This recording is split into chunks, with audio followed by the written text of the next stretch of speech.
Hello, everybody, and welcome in to Speaking Steagles, the premier Pennsylvania pro football podcast. I'm Nick Vete. He's Ricardo Martinez Paz. And Ricardo, before we hopped on this show, we were just saying, when was the last episode that both the Steelers and Eagles won in the same week? I think it goes back to week 4. No, I think week 3 when the Steelers beat the Raiders, and that would have been when the Eagles beat the Buccaneers. I think is the last time that they both won in the same week. So I don't know. I could be wrong on that, but off the top of our heads, that was the last time that both of these won. But all that being said, Ricardo, how you doing as we dive into this episode here? Hey, I'm pretty good, man. I'm feeling, better than I expected after last night's game. I kind of, like I said last week, did a reverse jinx of both teams, but both our teams won. So, I mean, maybe it worked out. I don't know. That's just me being superstitious or whatever. But no, I'm feeling pretty good. How about you, man? Yeah, I was gonna say that reverse jinx totally came to fruition. I was looking, you did it for both the Steelers and the Eagles, and the opposite of what you said was gonna happen happened. So I'm doing well, man. Busy weekend for me, but I was still able to get back from work and catch the second half of the Steelers game, and then obviously settled in and watched Sunday Night Football last night, and really watched the Eagles kind of thrash the Dolphins and hold them to their lowest single point total on the season. So I think, with that preview in mind, let's just hop right into the Eagles and this win against, a high octane Dolphins offense that, we thought it was going to be high scoring. And in the end, Tua and that Dolphins offense only scored 10 points, obviously 17 with the pick 6. But what were your takeaways from that game? Yeah, I mean that's a great segue. I mean, literally, my first point was, Sean Desai, the defense. I have to give so much credit to them, and I feel like I've kind of been talking about Sean Desai, defensive coordinator, a bit over the past few weeks, or just in general. I feel like he's been really solid, even with some of the key injuries out. I mean, we had Reed Blankenship out, Justin Evans out, our starting safeties. So to go in there with Terrell Edmonds and Sidney Brown really as your back end behind the defense, essentially the corners. I mean that was and to put up that performance too against arguably the fastest team in the sport really is just really, really impressive. And you already touched on some of the stats. 244 yards total at the lowest. I mean, a lot of Dolphins low stats. I mean, the lowest of the season. I just can't I can't emphasize how much Sean Desai deserves credit for it. And I mean, it was really, really fun to watch. I mean, the thing I said coming into this game was keeping everything in front of them. And I think they did a really good job of that, but I think it really started with the run defense. And I mean, that there was just the first quarter, -7 yards rushing from the Dolphins. They're ranked number 1 coming into this game. I mean, we knew that was a strength of the Eagles defense, but I mean, to this point, to go against, one against number 1 against the number 1, I didn't think it was going to be, that one-sided, that dominant from the Eagles. Sure, they were kind of helped by, banged up Dolphins offensive line, but hey, we're not apologizing for taking advantage here. I mean, that's what they had to do. It was just, 45 yards total on the night. That's ridiculous. This team averaged the most in the league, 100, I think 20 plus yards, something like that. It's just incredible how well they played up front. I mean, just the front four altogether, I feel like deserves definitely a lot of credit. They were very disciplined too. The motion, I feel like, 86% of the time that they're coming into this game, that the Dolphins ran motion. It seemed like the Eagles' edge rushers were definitely very aware of that, very keyed in on that. And there were a couple plays Josh Sweat made, Hassan Reddick made, that just kind of blew up a few of the plays that the Dolphins had running motion, cross formation, all their creative, wacky stuff that they do. It was just, top to bottom, it was a really, really good defensive, probably the best defensive performance of the season from this defense. Yeah, man. And I think that you hit the nail on the head, which it's where, the two people or groups, I guess, that deserve the most credit is Sean Desai for just the preparation and game plan. And 2 is just the defensive line being so stout against that running attack and essentially making the Dolphins one-dimensional. And then as a result, I mean, I think Chris Collinsworth even touched on it. Josh Sweat had that second sack of the game, and I think Collinsworth even said, once the Dolphins become one-dimensional, Tua is not the most mobile, and then a guy like Josh Sweat can kind of start to feast there. So the fact that they were able to limit the Dolphins' rushing attack that much, because when you think of the Dolphins, you certainly think of the speed burners of Tyreek Hill and Jalen Waddle. And yes, the secondary deserves credit for that. Darius Slay with the big interception in the game.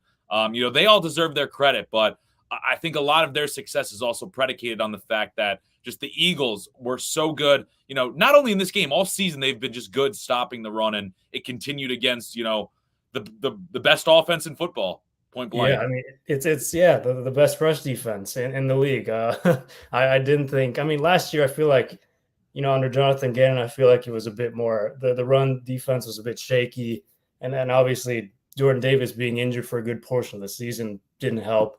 But Jordan, I mean, I need to give him credit too, because that dude is just an anchor. That dude moves. He's just like you can't move him. It's just incredibly takes up so much space.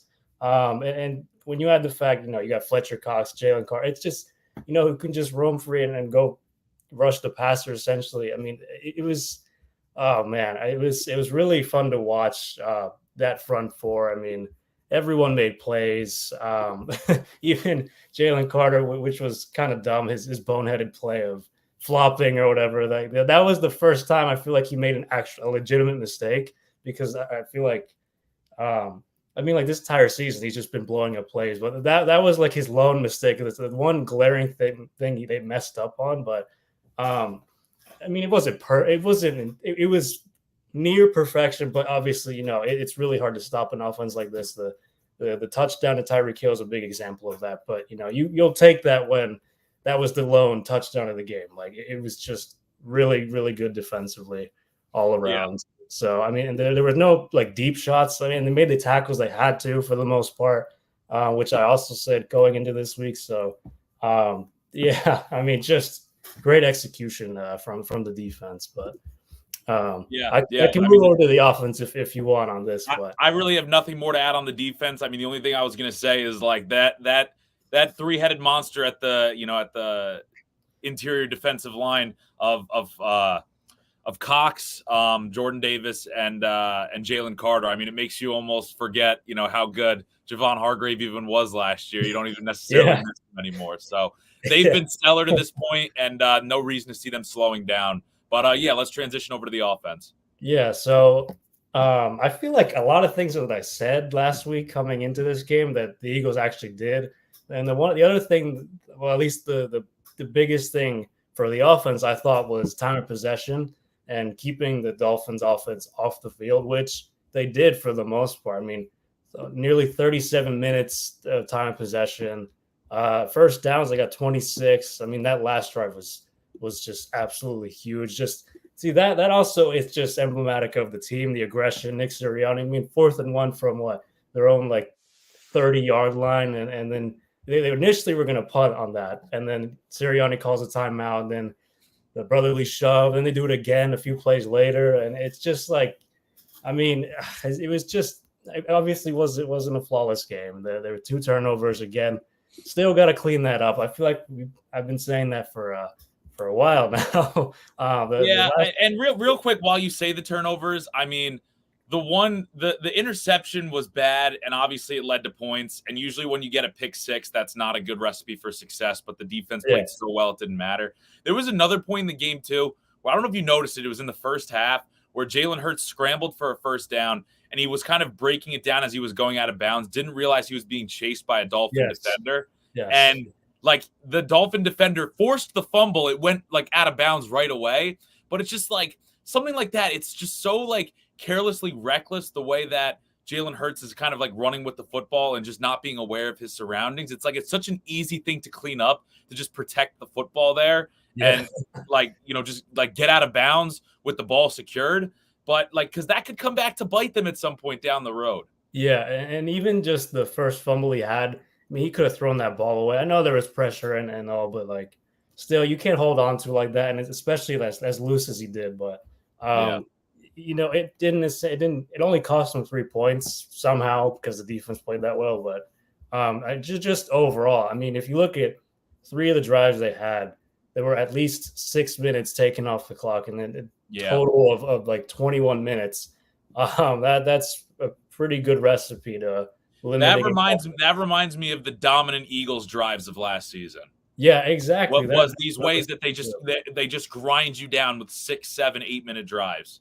Yeah, I mean that's exactly what they did on 3 of them. I mean, they scored a field goal on one, and then capped the other 2 off with touchdowns. And I mean that was the way to do it, really. And I found it interesting again that the Eagles kind of relied on the passing game, but I mean, again, aggression, that's just their identity. And I mean, the Dolphins seem to be locking up the rush attack pretty well for the most part last night. But I definitely expected the Eagles to run a bit more. I mean, I guess it doesn't really matter when you have AJ Brown making the plays that he's made. I mean, 2 of the biggest plays were him and Jalen Hurts and AJ Brown. I mean, the one scramble Hurts had on 4th and 3 that led to a touchdown a few plays later, and then the long ball as Jalen Hurts was getting.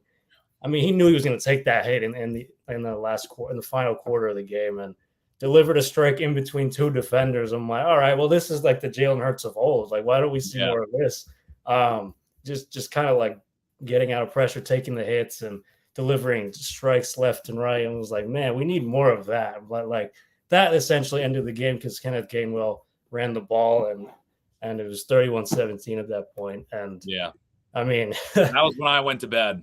That was after that Gainwell touchdown. I mean, I think there was only like 5 minutes left at that point. Yeah, it was pretty much over. Like, so yeah, I saw everything I needed to see from that game, and honestly, the way the defense was playing, I just about put a bow on that game myself. Yeah. So yeah, it's like that was pretty much the dagger. Yeah. They won the total yards 355 to 244. And, I don't know if you have any other points, but the one other thing I want to touch on, and you mentioned it, was just this team's success with the brotherly shove and their ability to convert, anytime that it's, 3rd and 2, 4th and 2 to go to that play. They're better at it than any other team in football. And when the NFL, and you hear these rumblings about the NFL trying to make a rule next year to, take that out of the game, I think it's completely blasphemous because no team does it as well as the Eagles. They have this thing figured out. They do it with an attitude. I think a lot of it is because of the strength of Jalen Hurts, as well as, the prowess of Jason Kelce being, probably the best center of the last decade.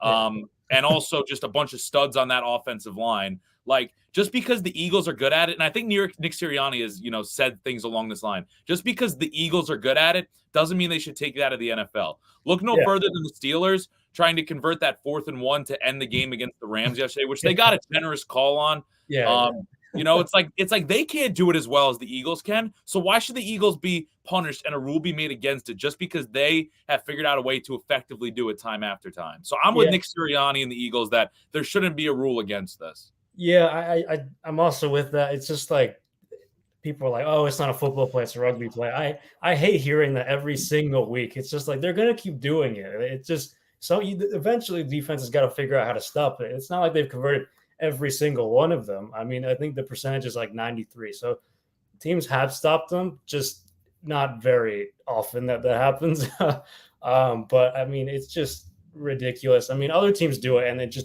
it's not as good as the Eagles. They don't. I also find that like the fact that you're saying, oh, it's a rugby play, like people don't incorporate aspects of other sports into their play designs and play calls. Like, okay, yeah, back when Notre Dame in college football first revolutionized the game with the forward pass, like were people against that? Yeah, but they didn't take it out of the game because they were good at it. Other teams learned how to do it better, or they learned how to stop it. And I think that that's the same thing that should apply in this scenario. Yeah, and I mean, I don't know. I mean, the only counter argument really, I guess, is the health and safety of the players, whatever that means in this case. I mean, only one player's gotten injured from that, and that wasn't even against the Eagles. It was the Raiders. Or I think Mike Tirico said it at some point. But I mean, it's a valid argument. I mean, you also wonder with a guy like Jason Kelce or, Landon Dickerson lining up at guard and putting their head right into the play, going up against these big defensive linemen who are also putting their heads right into the play. yeah, you're not going to necessarily like come out of the game in that scenario, but you just wonder about the long-term effects. But Right. again, that's getting into a much bigger discussion. Either way, what I'm saying now is I think that this should remain. I don't think the NFL should legislate this out of the game, because even if you take this style that the Eagles are doing it, teams are still going to do QB sneaks on 4th and 1s. Exactly. And there's still going to be those head banging plays. When you're trying to get that short yardage conversion. Yeah, I mean, I don't think we need it necessarily. It's so effective. Like, why stop? If it ain't broke, don't fix it.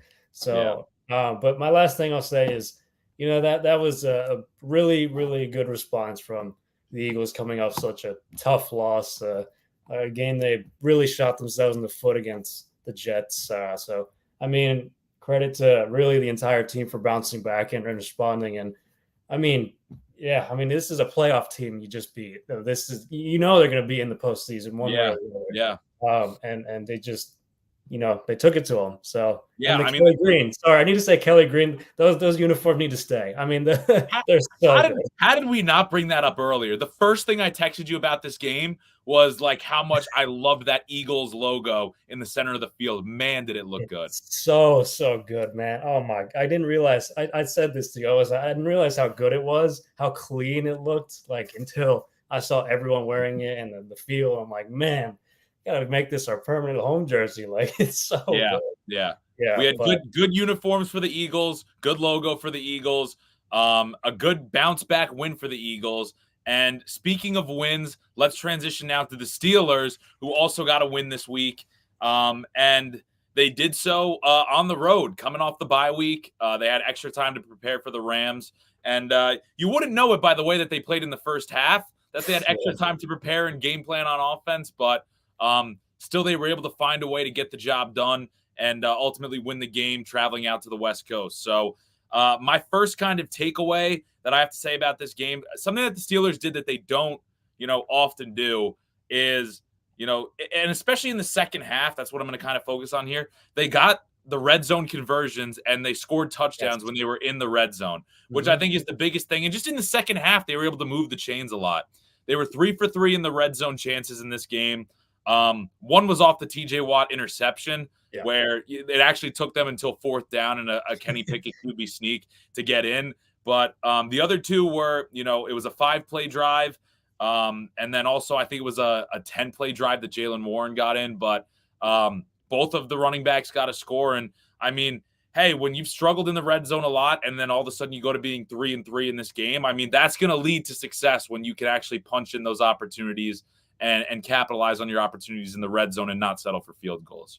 Yeah, I mean, it was, just those second half drives. I texted you this. I was like, man, this is like the most complete drives, these are probably the best drives I've seen from the Steelers all season. It kind of reminded me of preseason a little bit. It was like when they looked really sharp. Yeah. I mean, getting Deontay Johnson back was huge. That Deontay Johnson had 5 catches, 70-something yards. I mean, he's such, him and George Pickens, man, they're really good together as a duo. I mean, they just work off each other so well, and it just takes attention. Like, not all the double teams go to Pickens, and they got to spread it out evenly. So they're absolutely, the Steelers are a bigger threat when they're both on the field. I mean, they just looked sharp, and then the second half they did look sharp in the second half. I mean, I think I kind of said this at the top of the show. I was working, so I couldn't watch the first half, and I can't really comment on as much on their struggles. But what I can say about the second half, I mean, they had the short field after the Watt interception, and then they had a 3-and-out. But on their final 3 drives, they had 2 touchdowns. They moved the ball well. They had a nice 10-play, 80-yard drive to take the lead, which I think you even texted me like that may be their best drive of the season to this point. And then also when you talk about them at the end of the game, the Steelers got the ball at the end of the game with 5.5 minutes left, and they converted a 3rd and 3 with that throw over the middle to George Pickens. Then they had the 3rd and 8 where they actually had the offsetting penalties on the Ahkello Witherspoon pass interference and the Deontay Johnson taunting. I mean, both of them were questionable calls, so I kind of wonder a little bit if that taunting penalty was like a makeup call because they realized they probably shouldn't have thrown the pass interference flag. But then on the 4th, they come back and they have a 4th and 1 after an Allen Robinson completion that got them, I think, like 7 yards. And look, I know it was a questionable spot, but ultimately you're not going to apologize for the officials giving them the first down there. And thus they were able to run out the clock the rest of the way. So, really, I thought that the play calling in that last drive, the Steelers and Matt Canada were calling plays to win the game with the throw to George Pickens, with the throw to Deontay Johnson that was ultimately called back because of the taunting, with the throw to Allen Robinson that came up a yard short and then they were able to sneak it for 1 yard. Like, all of those play calls at the end of the game, on top of them running to drain out the clock, was them calling plays to win the game, not, okay, yeah, we have a 3rd and 8. Let's just hand the ball off and kill 30 seconds and punt it away and give Matt Stafford the ball back with 2 minutes. Like, they called plays to win the game, and they got the win at the end of the game. So, I have to applaud them for that. Yeah, I don't know if you saw that. I think they showed Matt Canada after one of the touchdowns. I think he was actually excited. It was the Najee Harris one. Yeah, he got amped up about it. Yeah. Yeah. I was like, man, this is what happens when you are aggressive, when you're actually trying to win a game, like you said. But that's man, I don't know how I feel about Matt Canada after that. I'm like, where has this been all season? Yeah. I don't know. It's so strange to me that I feel like it comes out in bits, but it's never like consistently throughout a game. Like the first half, I'm pretty sure Puka Nacua had more yards than the entire Steelers offense. He did. Yeah. You're right. So I'm just like, well, how does this happen? Like where is the creativity in the first? Why are they constantly starting off so slow? Like, I don't understand that. But I honestly can't explain it, man. I mean, this team is so bad in the first half of games. I mean, this kind of gets into my second point, and this kind of ties in with the defense. But the way that this Steelers team is playing right now, they have lackluster offense for most of these games. In this game, it was really the first 3 quarters that they didn't do much. Their 3 sustained drives all came in the fourth quarter. They struggle to run the ball, even though they did it a little bit better in this game, and they can't stop the run. They can't guard big-name receivers. In this game, it was Puka Nacua who went for like 150-plus yards against them. They rely on their defense for these splash plays to kind of shift the momentum back in their favor, which happened again in this game. If that TJ Watt interception doesn't happen and the Rams go down and get points on that drive, we could be talking about a completely different game. Yeah. So it's like, and then all of a sudden, the Steelers come up with this little bit of magic at the end of the game, whether it's, Kenny Pickett and, the game-winning drive against the Ravens a couple weeks ago before the bye, or whether it's, them kind of finding this way to like have a good fourth quarter. It's like they rely on this stuff late in games. And, Isaac Seumalo even said it himself after the game. He wasn't really happy with the result. He said they had 1 good quarter and 3 bad ones, and that isn't a sustainable way to win games. So, I'm not going to complain about the victory. I'm not going to complain about being 4-2. I'm not going to be, complain about being second in the AFC North, but you have to wonder, what's the ceiling if they can't find some sort of consistency for whole games? Because once they start to get, going later in the season against some of these better teams and they get into some of these division matchups again, I just don't know if this is a sustainable formula to win football games. And that's where the ultimate question has to be with this squad. Yeah, but I think it's impressive how often the defense keeps the team in the game. Like every single week, I feel like there's never a blowout necessarily, but it just like the defense always just does enough to keep the offense alive. And then like for some reason they turn it on the fourth quarter if they are still in the game, which for the most part they have been. I mean, Kenny Pickett just has an it factor as we've been talking about for like when they're hanging around, you kind of expect Kenny Pickett to deliver at this point. I mean, he's done it multiple times now, so. I think, go ahead. Oh, no, you go. Well, I was just going to say, I feel like I've said this before. And again, even though it was only 1-0, they won the turnover battle. And I think in every game they've won the turnover battle, they've won the football game. So that's their defensive identity, is forcing turnovers. The only problem is it's like, what happens when you're in a rock fight and your defense can't turn the ball over or force a turnover? Like the Steelers just don't have an offensive identity.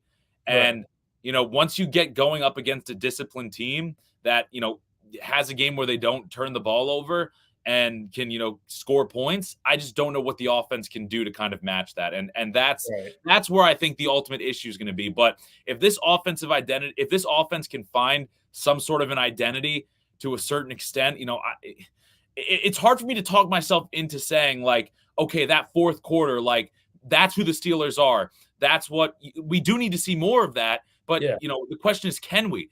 We sat here on the show, me specifically, and said, what the Steelers did against the Raiders back in week 3, that's what we need to see more of. That's what they can be. And then ultimately they fell flat on their face against the Texans the following week. So yeah, until they can find some sort of a consistency or an identity on offense, I just don't know how high their ceiling is, especially right. because they're in probably the best division in football. I don't think, Yeah, I'd say so. I think that's a pretty fair statement to say. And there's going to be a lot of teams competing for that wild card that, it's like their ceiling is probably only, 8, 9, maybe 10 wins playing this style of football. If they can't find an offensive identity. Right. Yeah, it's definitely going to be tough to keep winning games this way. But listen, if it's a strength of your and obviously you can't rely on that the entire season, but it's just something at least encouraging about the defense. That's a positive sign. You can kind of take with you at least on the defensive side of the ball. It's just a matter of whether or not the Steelers offense can capitalize on turnovers. I mean, we didn't even talk about like the missed field goals that Meyer had. The Steelers Yeah. scored, I'm pretty sure, 10 points on those missed field goals, a touchdown, a field goal. And then the 3 and out, the first 3 and out that the Rams had, which was, I think, the fourth quarter, the Steelers ended up scoring on that. Yeah. So it's just about, being opportunistic, I guess, in that sense, if you're going to be relying on the defensive turnovers. Yeah. But yeah, and again, somehow the Steelers sit here at 4-2, and you can't complain about that. They're finding ways to win football games, and that's something that you ultimately have to be happy about. So that's pretty much all I have on this game. Let's transition into stock up, stock down. Now, you want to go first with your Eagles stock up, stock down? Sure. All right. Okay. So the most obvious one has to be Sean Desai. That's, I mean, his stock, I feel like it's going up. Yeah, it's just going up just about every week. The only time it didn't, I'm pretty sure, was against the Commanders. But he's been the defense has been playing well just throughout.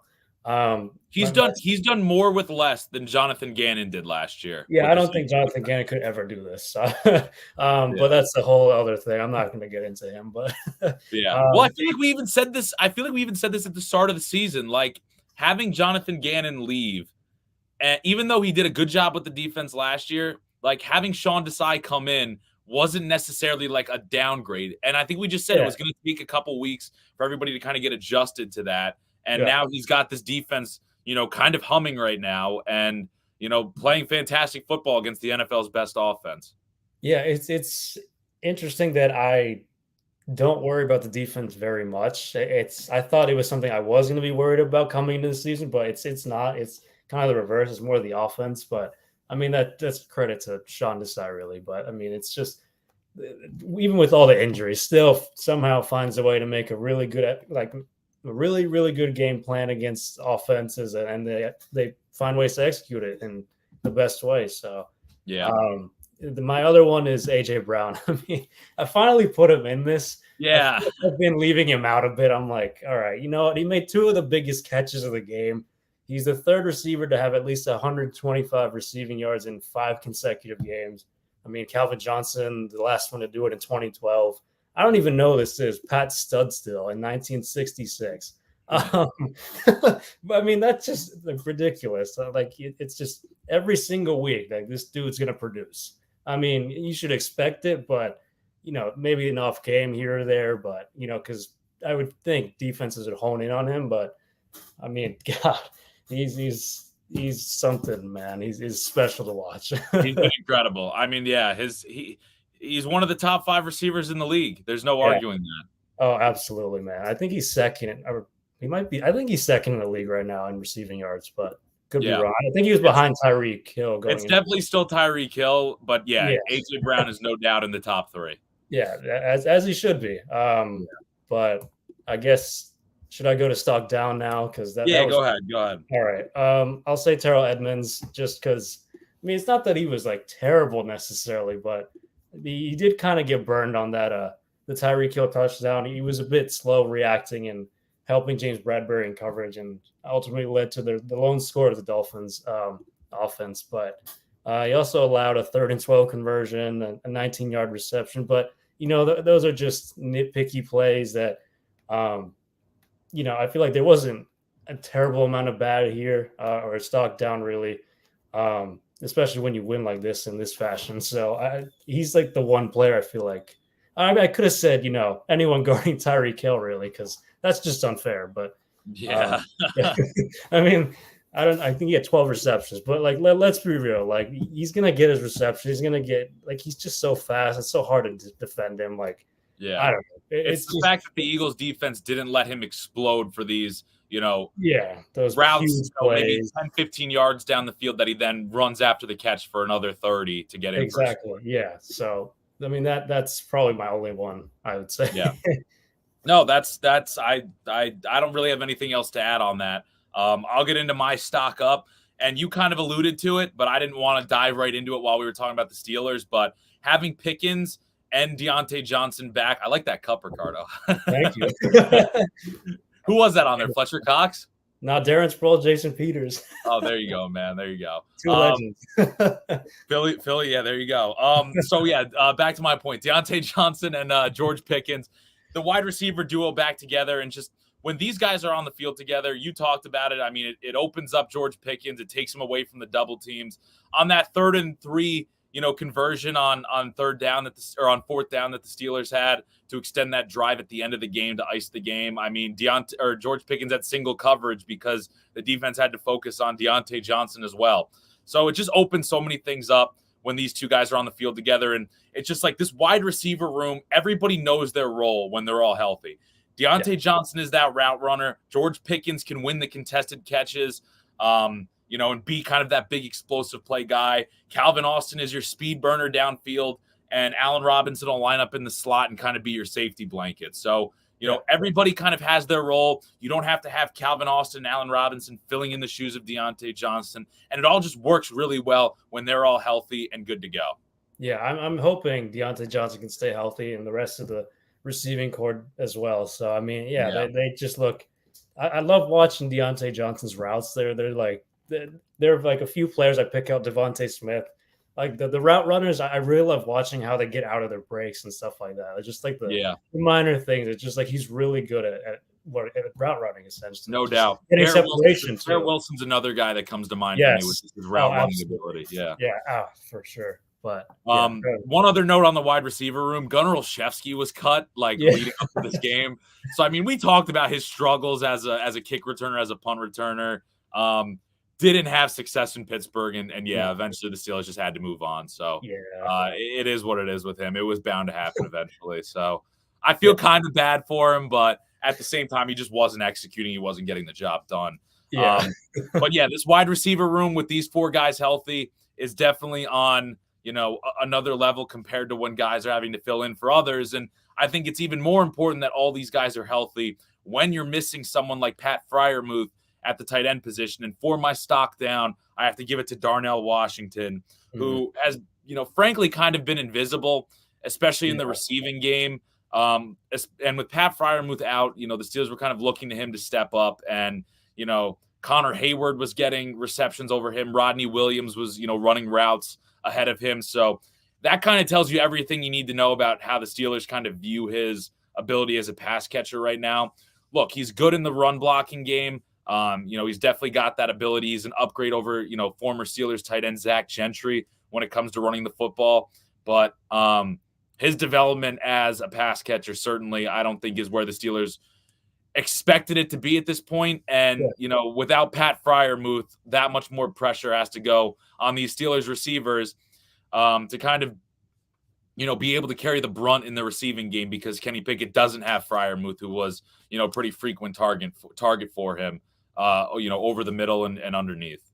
Yeah, I mean, it's fair that he's, not really that great of a pass catcher right now. I mean, he's a very like raw talent. So I Very mean, raw. I'm Yeah. not worried about him, but like eventually they'll get him there. But Yeah. it's I just for had to give him the stock down because yeah, I didn't really have anyone else, and you'd think he'd get more opportunities and would have a shot to kind of shine there, but the yeah. Steelers really don't see him as being up to that just yet at this point in his career. So, Yeah, I uh, mean, I had Levi Wallace because I mean, I feel like he's just such a liability, man. You can yeah, throw Patrick Peterson in there too. I mean, I don't know. Maybe we say this like beating a dead horse, or like it's just the same thing every week with corners. Um, well, it's I mean, I think it's just the state of the Steelers defense where as good as they have been kind of keeping the Steelers in games and not getting blown out, frankly, and forcing turnovers, there's still that kind of like worry that has to be in the back of your mind about the secondary, yeah, about the corners, and about their ability to stop the opponent's running game. But yeah, as long as they can kind of force turnovers and keep the Steelers in it, and those aspects of the defense don't cost the team too much, they can mhm. keep kind of hiding it and getting away with it in the meantime. Yeah. That's fair. That's fair. Yeah. So let's get into week 8 now and preview these games. The Eagles are going on the road to take on the Commanders. This is the second time they're playing each other this season after their overtime victory against the Commanders a few weeks ago. So, Yeah. Ricardo, what are you looking for in this matchup? The second time that the Eagles are going to be taking on this Commanders team. I'm just gonna say this right now. The Commanders defense is just a mess right now. I mean, let me throw you these numbers right now. Um, so the Commanders in the last 3 games have allowed 273 passing yards to Justin Fields. That was 3 weeks ago. 307 to Desmond Ritter 2 weeks ago. They still won that game. Tyrod Taylor threw for 279 yards. I mean, the secondary is an absolute disaster. And I mean, you look at the first game that when they played the first time, I'm pretty sure Jalen Hurts had 319, and then I mean, but that's expected, because that's a better offense. But the secondary of the Commander is just, I mean, Emmanuel Forbes got benched. I'm pretty sure after the game he faced AJ Brown. So Yeah, yeah, no, that you're right. secondary is For just Benjamin St. Just, yeah.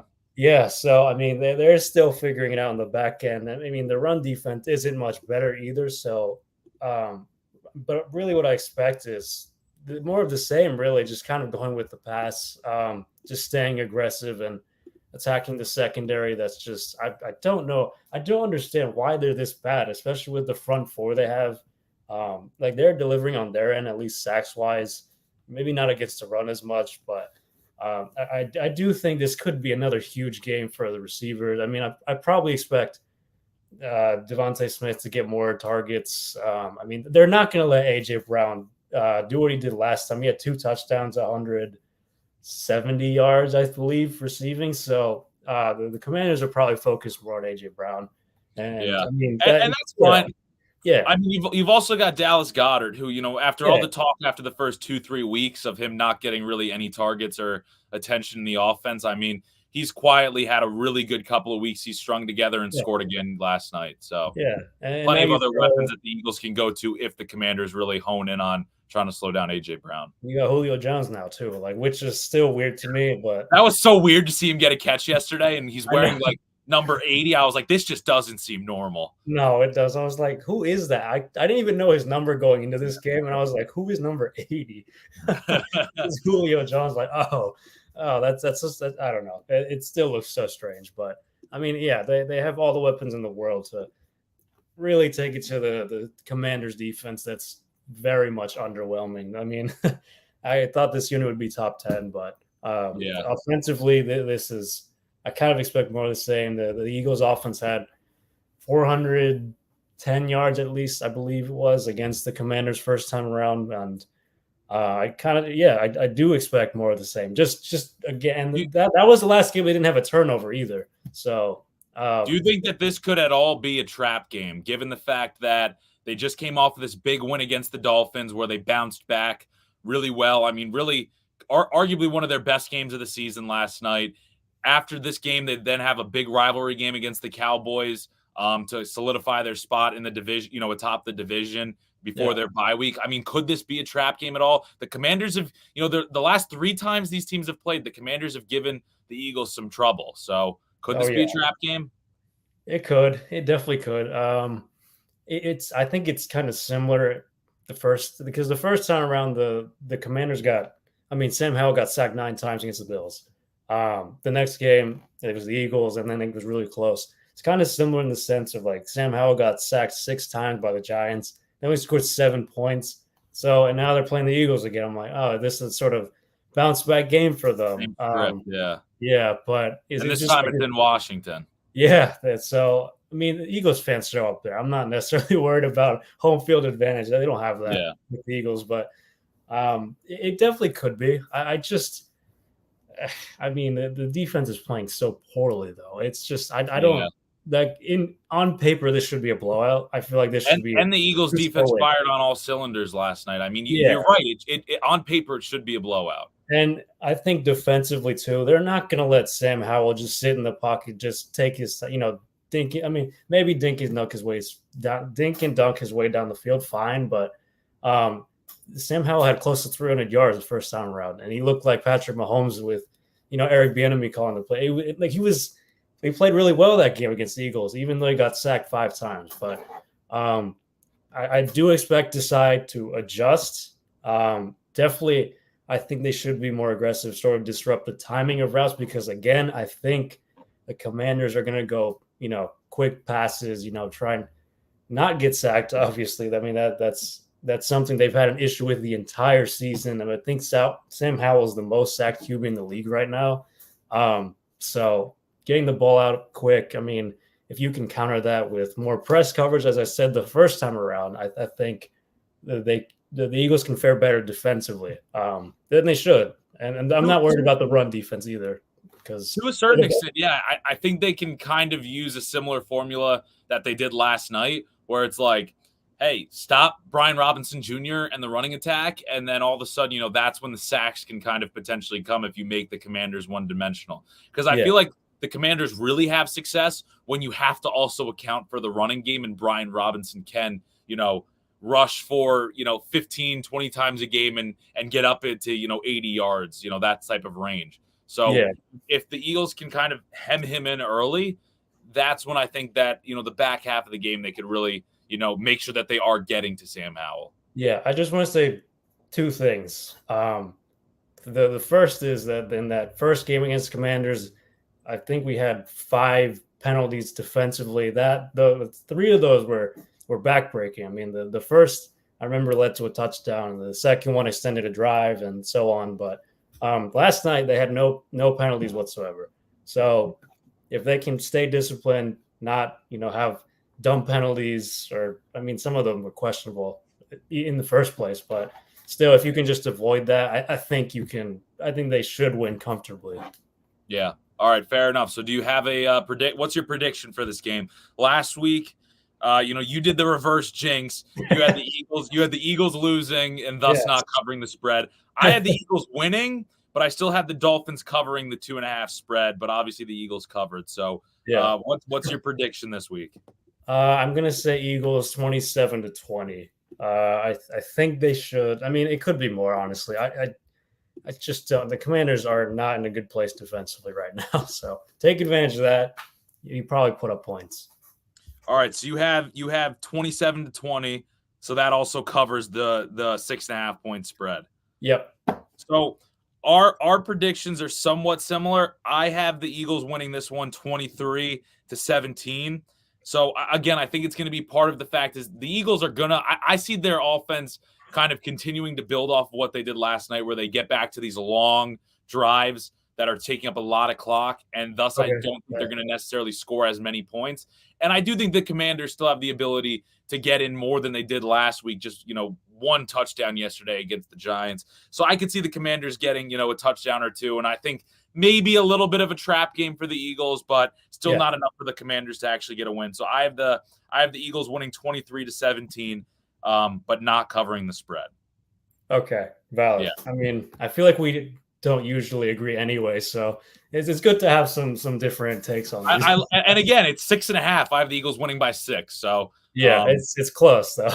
It is close. It is. I have them by 7. So All right, well, let's get into the Steelers game as they are now hosting the Jaguars. The Jaguars played on Thursday Night Football last week, beat the Saints, so they have a little bit of extra time to prepare, but the game is in Pittsburgh. Obviously, the Steelers getting back in to the Steel City. So here's really a big point where I see this game coming down to is, the Jags have looked better in recent weeks than they did to start the season, Yep. but still when you look at them as a whole, the Jaguars have given up the second most amount of yards per game against the pass. Yep. And then you look at their rush defense, their defense against the run. They're the fourth best defense in yards per game against the run. So Mm-hmm. the Steelers bad at running the football. It's going to be on Kenny Pickett in this passing attack, I think, to move the ball against the Jaguars. So that's what I think it's ultimately going to come down to as far as the offense speaks. I mean, I will say Najee Harris, Jalen Warren both got in for the touchdowns. They looked better running the football. I think the offensive line executed better against the Rams. They really kind of schemed Aaron Donald out of the game and just ran away from him. Yep. So, I mean, do the Steelers have the ability to run the ball in this game? Maybe, but I really think the onus is going to be on Kenny Pickett and this healthy wide receiver room to be the ones that are going to move the football and put up points in this game. Yeah, I literally had the exact same thing written down. I was like, you got to attack the secondary. I mean, you got to go through the air. I mean, that's the Jaguars' biggest weakness. But I feel like you have to get into a rhythm. Like, you can't start off this slow again. You can expect the same result against the Rams. Like, it's just not going to happen, especially with the Jaguars' offense that has a lot of talent. I'm not going to say it's going to be a track meet or anything, but like, they're going to put up It points. weirdly feels that way, doesn't it? It does a little, yeah, but they got to find a way to put up points early. That's emphasis on early. So yeah, I mean, yeah. and that's just been such a struggle all season long to put up points. So in the first half, in the first quarter of games, I mean, they have to find a way to do something. You can't continue to have these stagnant halves that just you become too reliant on the defense and putting it all together at the end of games. And also I said this at the top of this preview here, like the Jaguars. They've looked really good the last couple weeks. Their last 4 games, they're on a 4-game winning streak right now. Yep. They've beaten Atlanta, Buffalo, Indianapolis, and New Orleans. And in those games, they scored 23, 25, 37, and 31 points. So their offense has been putting it together. I mean, Trevor Lawrence, I think he's the real deal as a quarterback. Etienne has looked good as a running back. Christian Kirk out of the slot has looked really good. That's going to be an interesting matchup if they have Patrick Peterson kind of line up against him in the slot. I think that could definitely be something to keep an eye on. How Joey Porter Jr. or Levi Wallace does against Calvin Ridley. I mean, Calvin Ridley hasn't really had a good season.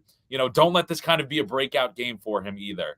Where, like we've talked about, the Jaguars, I guess if you say do they have a true number one receiver, it would probably, you'd point to Calvin Ridley, but he hasn't had a great season. Don't let this be a game where it's like, oh, all of a sudden he went for 120 yards and a touchdown because the Steelers can't stop number one receivers. So that's another aspect that I'm going to keep my eye on. And then, I mean, we'll just have to see if the defense can, continue to, force those turnovers and splash plays, because that's kind of become their identity and how the Steelers kind of get into these rock fights of games. And, it'll help if the offense can kind of keep pace to whatever the Jaguars do. But I'm expecting the Jaguars to put up more points, especially with the kind of, extended week coming off of Thursday Night Football compared to what the Rams did this past week. Yeah, I mean, they're the 8th best offense in the league. They're, pretty good in both running and passing. So, it's going to be a tough task to. I mean, if you stop one, they'll probably go with the other. Like, they have multiple ways of attacking you, essentially. But it's just a matter of, I feel like, bend don't break. We say that a lot. They're probably going to move the ball like fairly often. But if you can keep it to field goals, then I think, the Steelers will hang around. So I think that's a pretty important part. I mean, that's what they do. They just hang around, man. Yeah. This game right now, Jacksonville is favored by 1.5. So Pittsburgh plus 1.5. I'll go first, man. I thought about this a lot this morning, how I kind of see this game going. I just think that, when push comes to shove, the Steelers have, 3 home games in a row here. I think coming off that win against the Rams was big, but I think the Jags on the extended rest, they're playing. I think they're really one of like the best teams in the AFC, if I'm being honest. I think they win this game 27-24. I think the Steelers hang around, but ultimately the Jaguars are just, too good. They find a way to get the victory. They win by 3 and cover that 1.5 spread. So I have Jags 27, Steelers 24. Okay, we're both actually kind of in agreement here. I have 24-20 Jaguars. Initially I had the Steelers winning, but a part of me is like, yeah, I feel like the Jaguars offense will put up just enough offensively to stay away from the Steelers coming back and winning. I don't know. Yeah. I feel like they can see it out. I hope we're both wrong, but we'll just have to see. I mean, both of us are kind of in that same vein where we could see it being close, see the Steelers hanging around, but yeah, we'll have to see how it plays out if ultimately I guess kind of everything falls into place for the Steelers, or whether it's the Jaguars that can find a way to kind of pull one out against Pittsburgh. So yeah. That's where things stand right now, Ricardo. Eagles up 3-2 on the Diamondbacks in the NLCS. How you feeling about that? Hey, man, Aaron Nola on the mound today. We got to close out. I mean, I trust this. I mean, the Phillies fan base, man, my goodness, dude. It's going to be rocking at the bank. Yeah, man. These MLB playoffs have been fun. We'll see if the Phillies can close out tonight. Any other final thoughts before we close out here? No, man. I mean, just go Phillies, man. Go fight. All right, bro. Sounds good. We'll be back next week breaking things down. Until then, peace out, everybody. Bye-bye.